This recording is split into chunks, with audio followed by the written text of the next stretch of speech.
one bad financial decision that you regret making in life? Bro, getting an apartment with my ex. Hard. They messed me up so hard. They literally played me. Anyways. Crazy. Like, that was the dumbest thing ever. The financial mistake that I wish someone was able to stop me from making is my car. Now, I pay $1,054 a month. What's a bad financial decision that you regret making in life?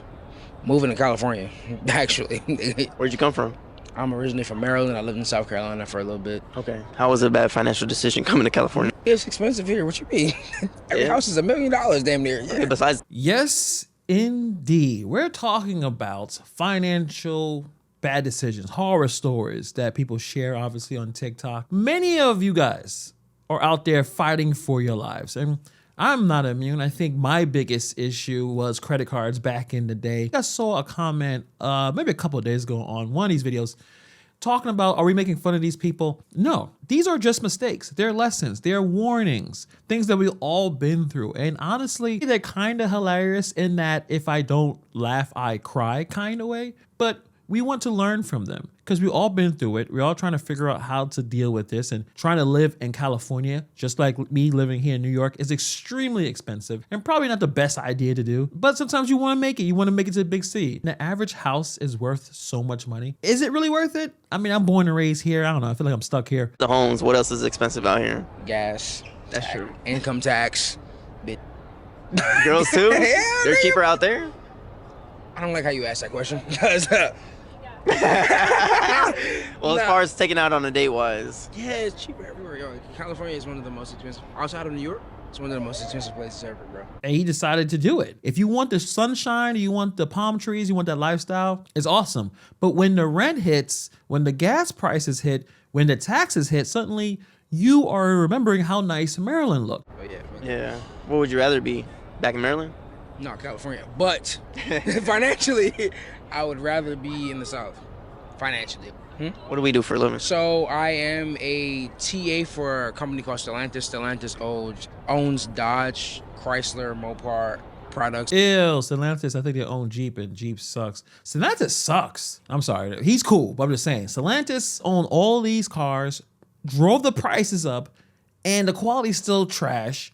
But that's a different video for a different day. Let's finish. Okay. I am a Sounds like you should be making bread then, huh? I like make great money. enough to be here in California. I didn't say I couldn't afford it. I said I don't like it. It's expensive. Sure. Yeah, so I basically help I'm a TA. I help mechanics fix problems that they can't figure out. Right. And I also own a smart car dealership. So the guy makes money, but just like in New York City, making six figures isn't enough, or it's not. You're not balling. You're not rich if you're making six figures in New York or in California. It's extremely expensive just to make it. So you can still love a place, but still know it's draining your pockets. And I guess nothing wrong with admitting that. But if the math is not mathing, you shouldn't force it, because yes, California, New York, it's all great, but it retires more bank accounts than it does celebrities. What is one bad financial decision that you regret making in life? Bro, getting an apartment with my ex. Ah, damn. Why? What happened? Girls change when you live with them. I'm gonna tell you that. How many months in did you realize this? 4 years, bro. No, but like how many months living together? I would say like 6 months, because she stopped helping me out. Quick stat. Wait, what do you mean helping you out? Because we were both helping each other with rent, right? Yeah. Like one half? Yeah, half and half. Okay. And then, how much was the rent? When I first got it, it was at $1,300, and then it went up to $1,500. Okay. So like 750 type? Yeah. When it comes to living together, now this is not a relationship channel. I am not a relationship expert. I would like to know, and I don't know if they talk about it in the video here, how long you knew the person before you decide to move in with them. In my experience, at least in moving in with my chick right here, I knew her for at least 4 to 5 years before I decided to live with her. I think that's a big difference. I think that's extremely important, that you actually know the person and you spend a lot of time with them. You understand how they live. You should have a good idea of who this person is. I've seen people who decide to get into a serious relationship after knowing the person for a year. Like, you only knew this person exists for a year, and all of a sudden now you're either having a serious relationship or moving in or even marriage. That always seemed to be a little weird to me. But when it comes to making big financial decisions, it should be with people you actually trust and you know for at least a considerable amount of time. I would say the 4-year college thing, right? It takes 4 years to get most of your degrees. You should know the person for at least 4 years before you decide to move in with them. But let me know what you guys think about that in the comments below. And then she quit her job, and she said that she quit her job, right? And she said she's gonna get a job in a month. Never got the job. 1 month, it goes to 3 months, go to 5 months. She never. Like she never tried, or No, I don't know, cause I don't even know how she got it. Cause she went out a lot with her friends. yeah, I'm like, how the you getting in the clubs, you know? So Yeah. I'm like, I mean, I didn't care. So I was like, all right. I was the one working, so I was like, I didn't care. yeah. I was working 2 hours a day, and then I was just like, how the you getting in clubs? How you in parties? She would go rave a lot. Yeah, you know? she low-key had a job, or No. She didn't have a job. She used to work at McDonald's. That was her, like, when I met her, she worked at McDonald's. And then she quit, but she never got another job ever yeah. again. And then how this lead to the breakup? She found another guy. She was talking to another guy behind my back. Damn. While I was paying for everything, bro. 2 hours a day. That's what they do, bro. They secure it first, and then they monkey branch. It's always it's never a high call. It's just your turn, you know. That's tough. This dude was paying the rent, working multiple jobs, and still asking himself, how are you able to get in this club? She wasn't broke. She was just funded. It just wasn't by him. The lesson, really get to know a person before you jump in and get into a financial investment as getting a place to stay, especially if you're dealing with people who are not responsible, because that is no longer your boyfriend, your girlfriend. That's not a partner. That's a dependent. And unfortunately, you can't even get a tax write-off for that because that's not your kid. I don't know who this is for, but the quickest way to fall off financially is to try to play the superhero in everybody's life. When people make bad financial decisions, it is not your job to come through and save them. They have to learn, because if they have somebody that's going to bail them out every time, they're going to continue to keep making bad decisions. You have to realize, like, you are not God. You are not entitled to take their growth. And by saving them in that kind of way does stunt a person's growth.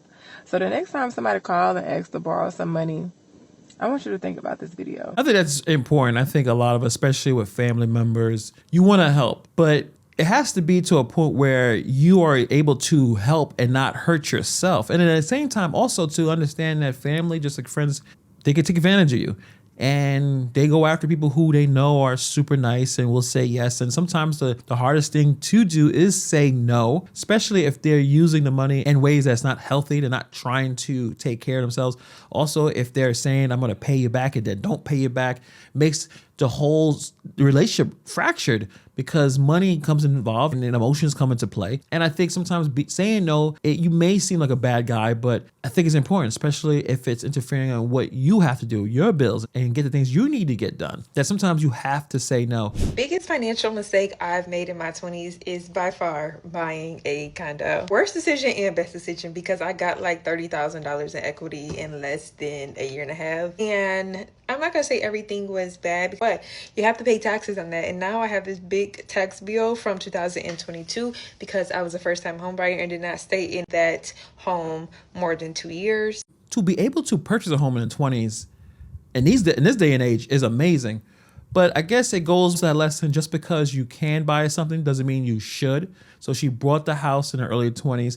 It built some equity, but then I guess she kind of sold it too early. And then Uncle Sam came through and said, I'm going to need a little bit of a good chunk of that. So she got hit with that big tax bill because she didn't stay in the home for the full 2 years required to avoid capital gains taxes. So it's wild because she did everything right on paper, right? She bought the home, she gained some money out of it, but no one told her about the timing matters more than just the applause. Real estate can be really powerful. But I mean, the titles feel good and your name on a deed feels good, but the IRS will always feel better when they take your money. Some financial lessons I taught the hard way. I just finished paying off my car that no longer works. I bought this car back in 2021 for $23,000, and it started giving me trouble 2 years ago, and it officially stopped working a year ago. I took it to every mechanic shop you can think of, every Honda. I took it to multiple Hondas. I contacted Honda corporate. I changed every part you can think of, and nothing was able to fix the car. Our last resort is getting a new engine for it, but they run a little bit expensive. They run from $2,000 to $3,000. I think it's expensive because my boyfriend bought me a replacement car after this one broke down for $1,200 on Facebook Marketplace that has given me no issues. The only reason I don't want to give up on this car yet is because it was $23,000. So I do want to keep trying. The Hondas are usually pretty good. Like, what happened here? I mean, this one is really, it hurts my soul. I mean, imagine paying, $23,000 for a car and then the car taps out early. Like, she bought this car just a few years ago. Most likely, they're going to need a new engine, right? They're going to need a whole new thing. And I understand paying an extra $3,000 is probably not the best move. And the fact that her boyfriend was able to get a car on Facebook Marketplace for $1,200 that's running better than this $23,000 one. Hondas are usually good. Like, Hondas and Toyotas are undefeated. Like, I have a 4Runner. What happened, Honda? I mean, I know that she said Honda corporate came in, but what's going on here? engines are kind of hard to find because everybody wants the engine for this car. So as soon as one is available, it sells really fast. The lesson here was that I will never ever buy a car in payments again.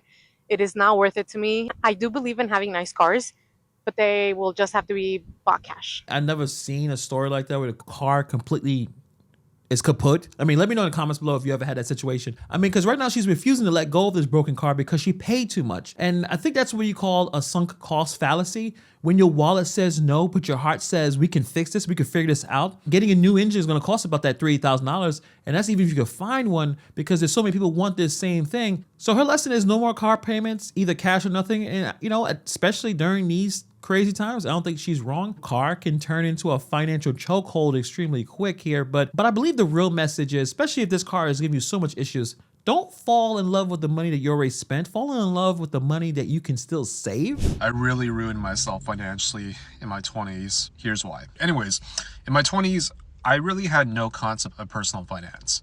I thought that my main goal was to increase my salary and I would be okay. Needless to say, I was a bit of a dumbass. There was a point, I think in my 20s, my savings, like my total savings. Luckily, I was good with contributing to my 401k because my mom kept getting on my case about it. I was like, oh, fine, fuck it, I'll put money into my 401k.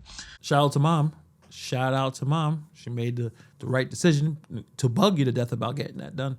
But my savings rate, what I'm trying to get to is my savings account. It never exceeded around, I would say, $12,000 because I would usually spend it. And I had no concept. I had no long-term vision of where do I want to be. So long story short is I had savings. My career was going up. I made more money, but my spending also went up. So this is mistake number 2, is lifestyle creep.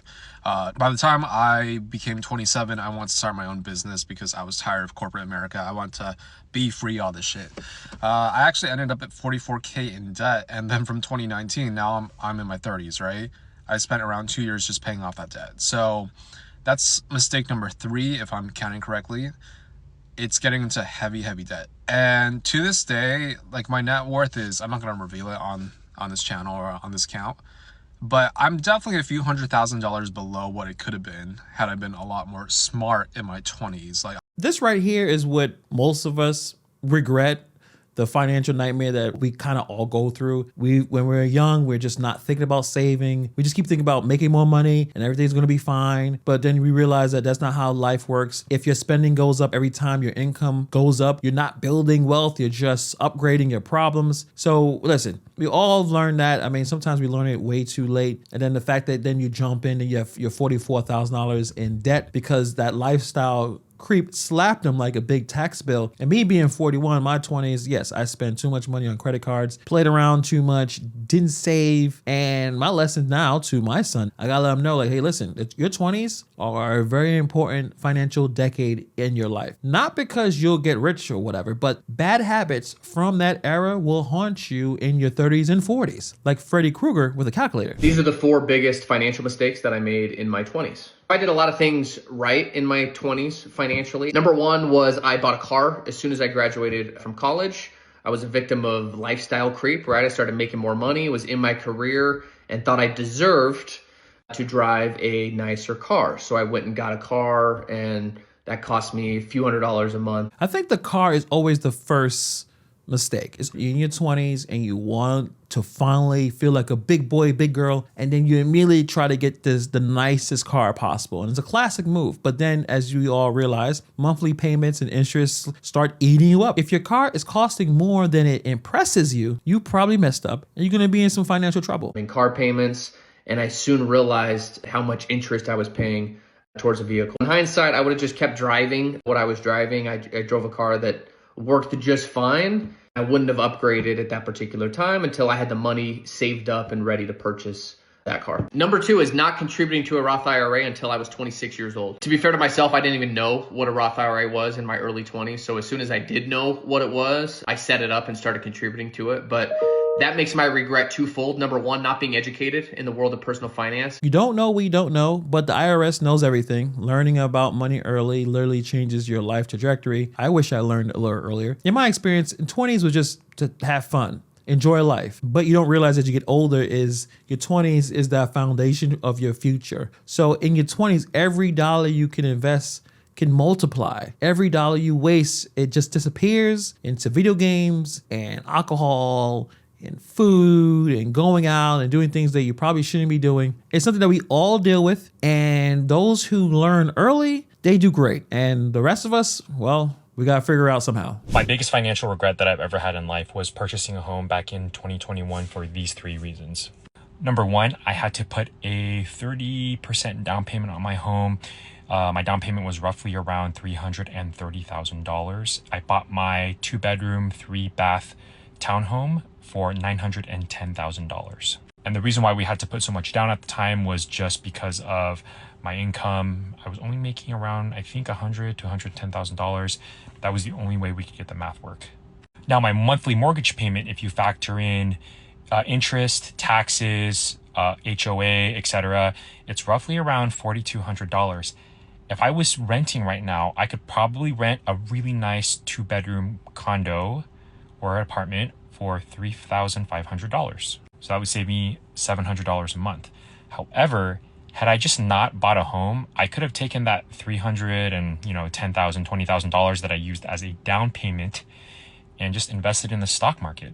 We all know the stock market bottomed in 2022, and fuck, man, you see where it is today, right? I understand that, and I see his channel. He does stocks and finance. It's easy to say that now, but I think, yeah, dumping a whole lot of money just to qualify, you could say that was a red flag. I think anytime a bank says, yeah, you can buy this, but only if you put down 1/3 of the price, the universe is probably telling you to slow down. But I think it's easy to say, oh man, I could have killed it if I did this or did that. But you don't know how things work. I mean, it's easy to say in hindsight. It's kind of like being a Monday morning quarterback. Yeah, you see all the plays and what you could have done, but it already happened. You can see it on tape.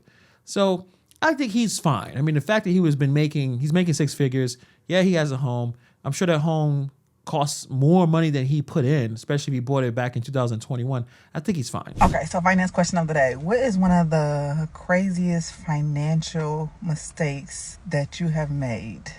For me, when I was in my 20s, I moved to a different state with only $800. After I got to that state, the next day, I chose to trade in my almost paid off truck, which I was thinking my car note was only like $150, and I only had $2,500 left before it was paid off. I traded it in for a more expensive truck because I thought I deserved a new truck since I was in a new state.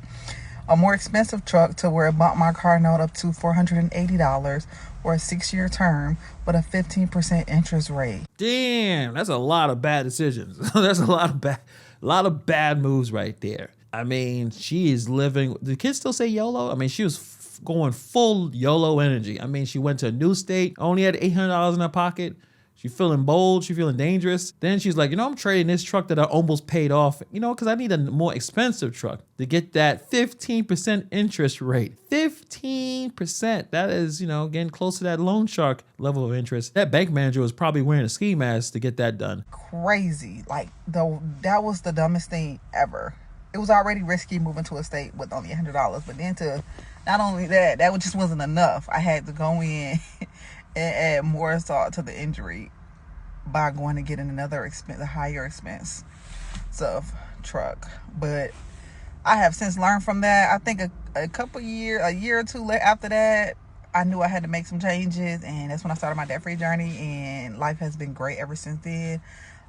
Learned so much since then, but that was a wild time. The fact that she learned from it, that's what we need to do. You got to figure out, okay, I had a bad move. Let me learn from it, move on, move forward. It's all good. Just because you think you should treat yourself doesn't mean you need to. One of the best and worst financial decisions I ever made was buying my dream car. It was the best decision because I realized at a young age that the things that we really dream about and really want so bad end up not being everything we thought it would be. And I got to see that at a very young age. Every bad financial decision is a car, but we need a car. Most of us to live outside New York City or the major places, you need a car to travel.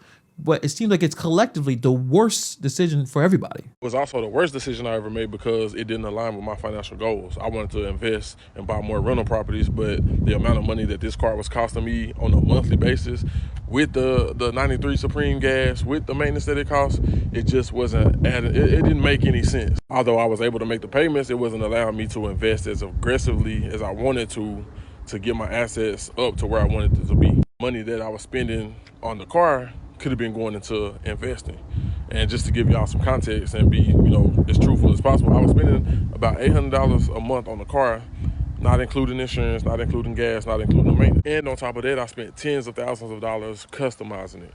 $800, and he's not including gas or maintenance. He's burning money faster than the tire rubber on this car. Now, I'm not a big car guy, so I guess I could never get caught up in this, which is fortunate. But I guess after 3 months, that car is just a car. I mean, that's just an extraordinary amount of money to live out whatever fantasy you have. I mean, again, I'm not a car person. You got to pay for the premium gas. You got to pay for the maintenance and all the customization costs. That could have been a down payment on a duplex, probably. If you don't have the money to comfortably buy your dream car, do not buy your dream car.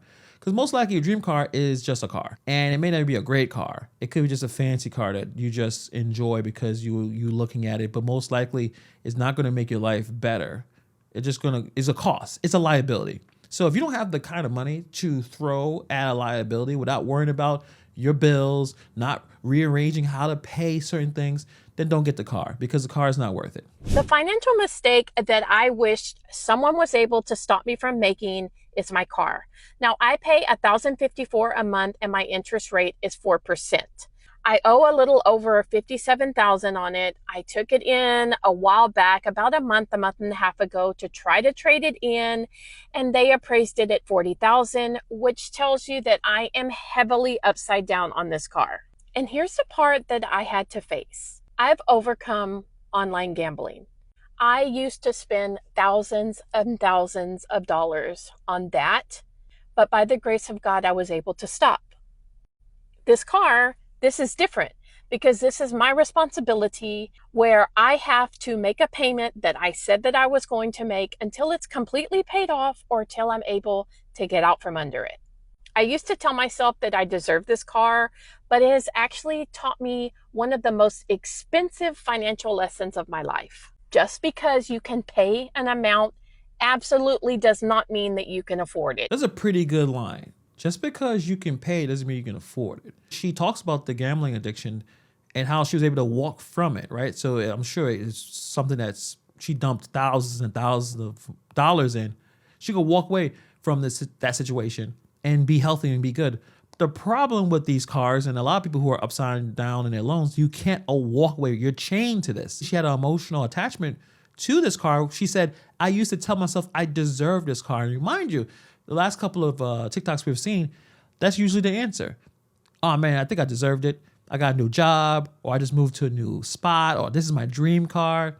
And that's how debt seduces us, through entitlement disguised as self-love. But then you realize the truth. Just because you can make the payments doesn't mean you can afford the payments.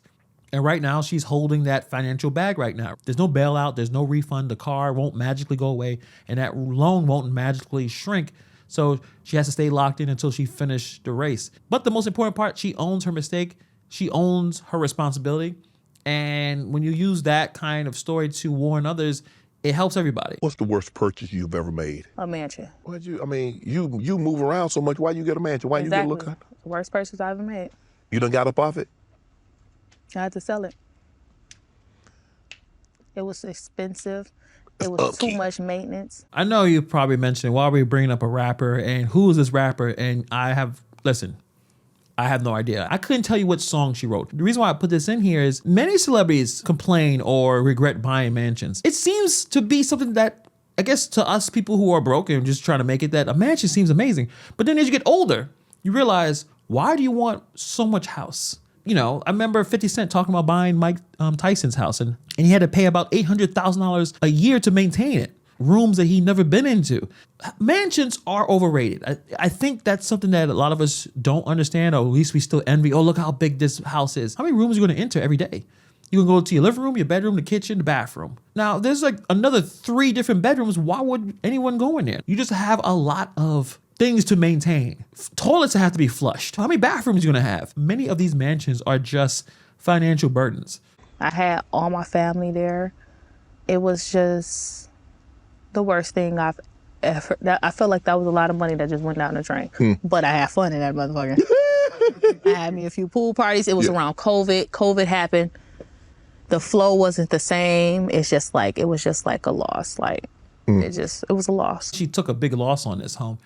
You know why? Because how many people can afford this mansion? So you have this mansion, you're ready to sell it. How many buyers that actually afford it? Very small amount. And most of them probably already have their mansions. So it's like a big, dumbass idea. When you think about these financial bad decisions and the ones that you have had, I've had, the one thing we all have to realize is that money don't play. It doesn't care about your feelings, your dreams, your relationships. I deserve this. None of that. Every bad decision has a bill attached to it, and that bill always shows up on time like the landlord. These stories are warnings. Proof that one impulse can lock you into years of stress. Proof that free money isn't free. Proof that homes, houses, lifestyle upgrades can all come with traps if you don't slow down and think first. But let me know what you guys think about these stories in the comments below.